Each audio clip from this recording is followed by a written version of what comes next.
7 years after this book has been finished, there's been a lot of activity in the Italian government and with their chase in the mafia wars. So far, since this book was published, we left off with Provenzano was the boss of bosses, and he has been captured now. He was captured in 2006 in Palermo, or close to Palermo, and was taken over, the mafia was taken over by Salvatore Lo Piccolo. He was the new boss.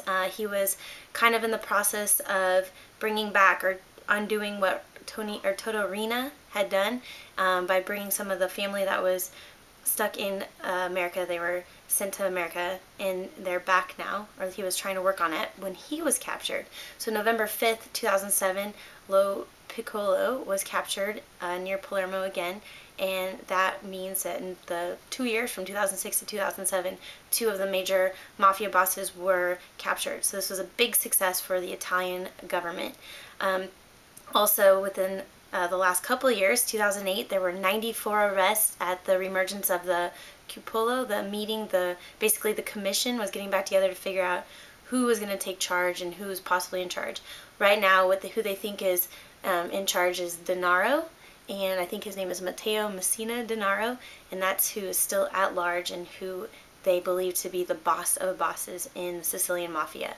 So a couple of other major key points is that with the Italian government, they've kind of withheld or upheld the maxi trials. They are holding up to the stiff penalties for mafioso in prison. They are making sure that they are taking them seriously and they are not going back on their word. Since they do realize that mafia, they don't know what the political gains or the contacts that they have, they are working hard to make sure that the mafia is taken care of and they are taken seriously. In Palermo itself, they said in 2008 that shopkeepers were joining forces and begin something called Addio Pizzo, where it means that they are 100% not mafia driven. They don't pay protection fees, and it's a big group, and they're trying to make sure that the mafia knows that they can't run everything anymore. So I think that's kind of a big deal, is that the citizens of Sicily are stepping up to them and they're not letting them scare them.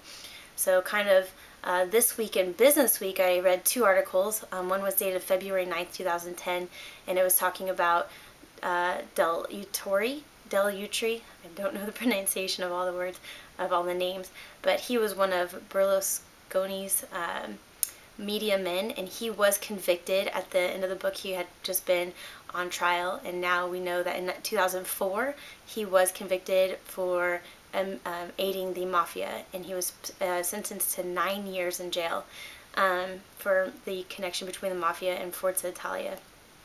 Again, in February 12th, so just a couple days ago, Business Week ran another article talking about Italian organized crime and how they are increasing their profit. So although the Italian government is standing up to mafia and they are taking them seriously and they're arresting people and they're convicting people and putting them in prison, and their stiff sentences are still intact, that they are still making money, they're still running things, they're still very much something, a force to be reckoned with.